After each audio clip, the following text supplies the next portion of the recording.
Hi friends, நாம் அனைவரும் ஆவலுடன் எதிர்பார்த்து காத்திருக்கக்கூடிய அந்த 2026க்கு உண்டான பலன்கள் ஒவ்வொரு ராசிக்கும் என்ன நடக்கப் போகிறது அப்படிங்கிறத விவரமாக காண இருக்கிறோம். சாதாரணமாக கோச்சாரத்தில் ஒரு கிரகம் நகர்ந்தாலோ அல்லது ஒரு கிரகம் பார்த்தாலோ அல்லது ஒரு கிரகம் இன்னொரு கிரகமுடன் சேர்ந்தாலோ அதனையே நாம் விரிவாக்கமாக 12 ராசிகளுக்கும் 12 வீடியோக்களாக கொடுத்து ஏராளமான வியூஸ் போனது அனைவருக்கும் நன்றாகவே தெரியும். முதலில் அதற்கு எங்களது நன்றியை தெரிவித்துக் கொள்கிறோம். ஸோ இந்த 2026ங்கிற இந்த வருடத்தில் பொதுவாக எல்லாரும் என்ன சொல்லுவாங்க அப்படின்னா, குரு பயிற்சிக்கு முன் குரு பயிற்சிக்கு பின் அப்படிங்கிற மாதிரி 2 கட்டமாகத்தான் பலன்களை பிரிப்பார்கள்.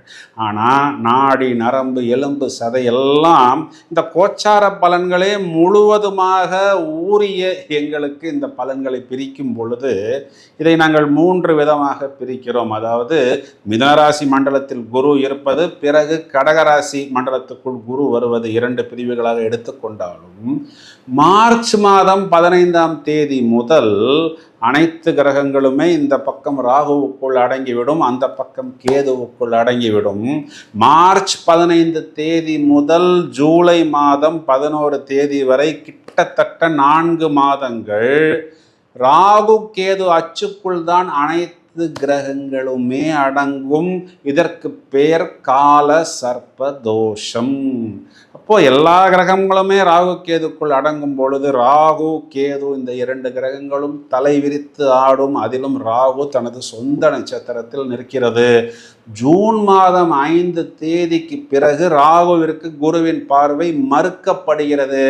அப்போ ராகு யாருக்கும் கட்டுப்பட்டு செயல்பட வேண்டும் அப்படிங்கிற ஒரு அமைப்பில் இல்லாமல் யாருக்கு தூக்கி கொடுக்கணுமோ அவர்களுக்கு தூக்கி கொடுக்கும், யாரை தூக்கி போட்டு மிதிக்கணுமோ அவர்களை கண்டிப்பாக தூக்கி போட்டு மிதிக்கும்.